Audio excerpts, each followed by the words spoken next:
என் கதையை சொல்றதுக்கு ஒரு நிமிஷம் கொடுங்க சார் ப்ளீஸ். ஓடிடி உலகின் அரசு நெட்ஃபிளிக்ஸ் வந்த சோதனை பார்த்தீங்களா?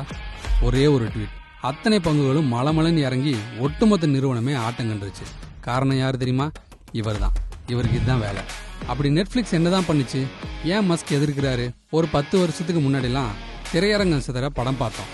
இப்ப அந்த காலம் போய் நெட்ஃபிளிக்ஸ் அண்ட் சில் ப்ரோ அப்படின்னு சொல்ற அளவுக்கு மாறிடுச்சு. உலக சினிமாவை வெறும் 200 ரூபாய்க்கு நெட்ஃபிளிக்ஸ் தளம் கொண்டு வந்ததை ஒரு புரட்சினே சொல்லலாம். 1997 தொடங்கப்பட்ட நெட்ஃபிளிக்ஸ் இமெயில டிவிடியை வாடகைக்கு விட்டு காலப்போக்கில் subscription, no due date, late ஃபீஸ்னு கொண்டு வந்து 2007 ஸ்ட்ரீமிங் பிளாட்ஃபார்ம் மாத்தி 2013 ஒரிஜினல் வெப் சீரிஸ் ரிலீஸ் பண்ணி பிஞ்சு மாடல் கான்செப்ட்னு அசுர வளர்ச்சியை தொட்டாங்க. குறுக்க இந்த கௌசிக் வந்தா அப்படிங்கிற மாதிரி வந்தாரு நம்ம எலான் மஸ்க். நெட்ஃபிளிக்ஸ்ல வெளியான dead end paranormal park animation தொடர்ல எல்ஜிபிடிக்கு கலாச்சாரத்தை வலிஞ்சு திணிக்கிறதாகவும் அதனால நெட்ஃபிளிக்ஸ் சந்தாவை கேன்சல் பண்றதாகவும் பதிவு போட்டாரு மஸ்க். இந்த தீயா பரவ அவரோட ஆதரவாளர்கள் பலரும் சந்தாவை கேன்சல் பண்ண ஆரம்பிச்சாங்க. இதனால நெட்ஃபிளிக்ஸோட பங்குகள் சர்ன்னு இறங்க ஆரம்பிச்சது. இதுல கூடுதல் தகவல் என்னன்னா, சமீபத்தில் சுட்டுக் கொல்லப்பட்ட ட்ரம்போட தீவிர வலதுசாரி ஆதரவாளர் சார்லி கிர்க் பத்தி சர்ச்சைக்குரிய விமர்சனங்களை வச்சிருந்தாரு இந்த அனிமேஷன் தொடரோட இயக்குனர் ஹாமி ஸ்டீல்.